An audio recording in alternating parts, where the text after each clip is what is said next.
Yes, hello guys. I visited 10 professional football clubs just to network.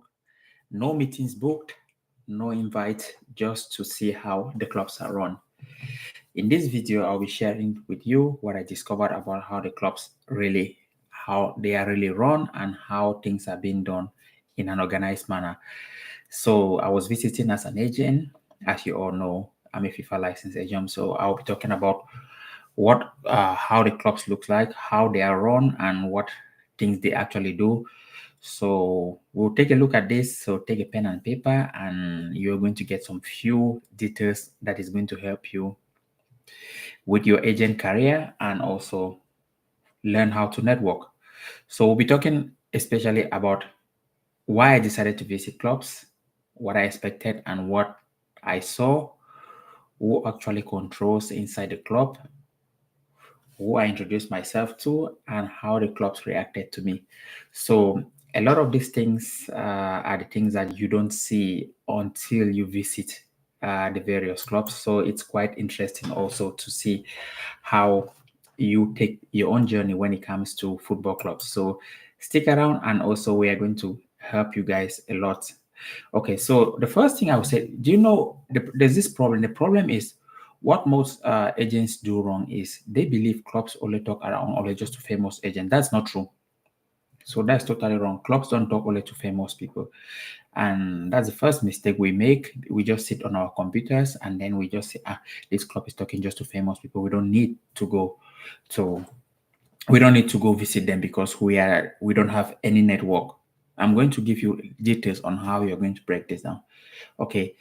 And also the next thing that agents do wrong is they send emails. They send DMs. I'll have to tell you that imagine sporting directors often see to 500 emails on their desk. Let's give an example. If you are the sporting directors, how many will you respond? That's what I also discovered. So your email has to stand out, and we're going to work on that. That's another problem. So, and also another mistake agents make is they only think it's only the sporting director that matters. It's not only the sporting directors who matters in football clubs. You can pass through other means. Okay. So these are the things that I discovered. Also, there are a lot of things, but I'm going to just end here and break it down to you guys so that you people can learn. So I hope you have your pen and paper, and let's see how these things go. So the first solution is showing up in person makes a massive difference for clubs.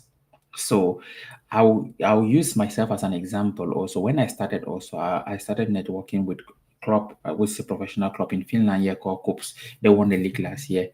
So I used to show up, and when I show up, just in watching the training session, they began to get used to the person. Then from there, I started talking with the video camera people, and then from there, I found myself already talking with coaches. And now I and the sporting director are like friends, and he's even asked. He speaks some. We spoke when I left the office one time that if he gets certain that is looking for certain kind of players, but do you know that if I sat all on my laptop and was trying to call him and do all this kind of stuff, it was never going to be possible that we could exchange contact. That he will say, okay, if I'm having, let's give an example, a striker, I will sign the striker. If you bring a striker, I will get a striker.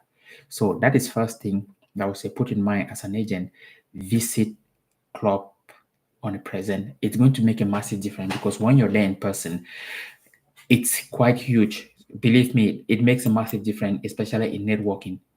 Yeah, that's what I actually witnessed myself. So that's the first thing I'll tell you guys. Okay. The next thing also is your manner of dressing also makes it looks a little bit gives you an advantage. So if you are going as an agent to talk to a club and maybe you are dressed in a way that is not really excuse me, organized or dressed in a way not appropriate. So try to adjust that because that also already gives you a first impression when you enter the office how they're going to look at you. For example, when I used to go to the football club, I make sure I'm always well came and looked okay. My badge is on my neck with my FIFA agent license badge. When I walk into the office, and for example, I say, "Hi, my name is Brian. I'm a FIFA licensed agent. I'm looking for this person." And with my presentation, they'll say, okay, just hold on. He's there. Yeah. So they go and speak. So you see that your presentation actually, I think most of you guys know this, but this is one tip after with visiting. Yeah. So the next thing I'll also say is when you visit on the first day, do not try to be needy because clubs, each time an agent visit, they are saying like, he wants to be needy. So play it cool. Don't try to be needy. Don't just pop up that day and say, hey, you've met, you're seeing people training, and you say, okay, hi, man, I'm an agent, and the first thing you say is, I have this good striker that he scores 20 goals in a season, and believe me, he will he'll be a good addition to your team. It doesn't work like that. It doesn't work like that. You're just going to fail. So the first thing is this actually work. The thing you're going to do is when you visit, just keep watching the training session. Even if no one speaks to you, just keep watching the training session. If you have a note and a pen and paper, even still very good, just to jot down the things you're doing. For example, if you see they're playing, preparing, how they are training, if you have your little notes there as an agent, you can write and put on one or two things. Trust me as you're writing, because when you visit as an outsider, everybody's spotting like what is he doing and everything like that. They try to notice, but people don't speak. So the next time if you come and you say hi and maybe you introduce yourself to the coach again and said you are this person, and we yes, last time you came you took a note about things they were doing in training session, you just have a few questions to ask. Believe me, the coach will give you ears, listening ears. You say, okay, for example, I noticed that you guys were doing this defensive drill, for example. Please, what's the aim? Because I actually saw it, but I don't understand. Is it preparing for a game or whatsoever? And when the coach talks to you, he sees that the kind of question you're asking is a professional question. And when you keep asking this kind of question and you come back after, let's say you keep this drill, you come back still watching. At one point in time, now let's take for example, in a week or you are watching those things, because the networking is what we call, you have to deep. Yeah, you have to deep in networking. You have to go a little bit more deep to really gain how do I say, to really gain the coach the people's time. So let's say after a month, if you come there and you show up and you chat, let's say this is how you play. You say, okay, hi coach, I've been watching your games, a lot of these games, and I see that the task you're trying to do, and even when you have been playing the system you have been playing in the league, can you take a look at this player because he has a similar profile to your winger? I see you like your wingers to play in the pocket, for example, take be on the half turn and play fast. This is how you speak to people in football clubs. Thereby, it's easy for the coach to accept you. Do you know why? Because he has seen that this guy has been here. He has actually seen what I've done. So no matter when you do it like this, many people are going to listen to you. So this is just what we call networking. You have to put yourself outside there. Of course, many people don't do this because they don't have an idea of it. But I also didn't have an idea till someone told me that this is how you have to do. I also learned that because networking is a skills. And also to be an agent, there's very important thing they say. You're only as powerful as your network. Your contact is very powerful. The people that you see the judgment as the biggest agents in the world, they didn't get powerful. They were not powerful because they sat on their laptops, did whatsoever. They went out for fishing. What I mean by they went out for fishing is they went out for networking. So they started small to grow. I always give this example at George Mendes. He's now a big agent, but he started with Nuno Espirito Santos. And then before when he negotiated the deal of Nuno for Deportivo de la Corona, Nuno gave him.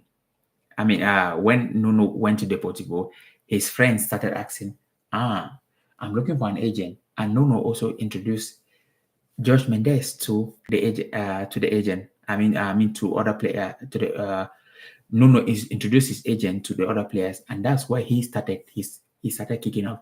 He was a nightclub. He owned a nightclub. He was not someone doing an agent business. But as I said, this thing is how your network, your contacts is your, let me say, your true network. So if you have a lot of contacts in the industry, the more you grow. So for you to grow, the first thing I would say is, remember, try to do face-to-face networking. That's very important because football clubs, they believe a lot that people online, they are people who are hiding behind computers, writing that they are not real people. So when they actually see you in person, it makes very massive difference. So if you show up 2 to 3 times, 4 times, they start seeing you, they know that this person is a serious person, because you are not going to show up here if you're not a serious person. So how do you start? Because that's the next question you're going to start, that maybe clubs don't invite you. A lot of the time, most clubs, professional clubs, let's say in Europe, yeah, that because I'm in Europe, most clubs also, they do have open training sessions. So when you can go to the websites and try to look what are the open training sessions the clubs usually hold. I mean, the days that you can visit for training sessions, those days, put them on your calendar and start to show up. It costs you nothing. If it's about, I used to travel 2.5 hours just to watch a training session for a team. So if you really want it, you can do it. So those are the first thing I would say. It's quite important for you to know. And believe me, with one play, when you start knowing one person, this one person you know can know another person, that one person can know another person. So that's how networking expand, because you can know coach A and the coach A knows coach B, and that's how your network keep growing. So that is very important. So all in all, I hope this will quite help you. So I'll leave it for at the end, so you digest this one and try to do that. Tomorrow I'm going to show up again for another video. I have been out for some while, but I think I'm going to keep on now to show up again consistent, and we're going to be doing it Monday to Friday regularly again. So I hope you enjoyed all this video. You enjoyed the video, and leave me any message that you like, and I'm going to respond to you. I saw hello, someone wrote me a chat. Sorry, I couldn't respond because I was talking. Yeah, hello. But that was it, and I'm quite happy to be back after some time now, and to be with you guys to keep sharing this the knowledge I have, and hopefully we come back here tomorrow and continue. Okay, take care and enjoy your night, and talk to you tomorrow. Bye. Cheers.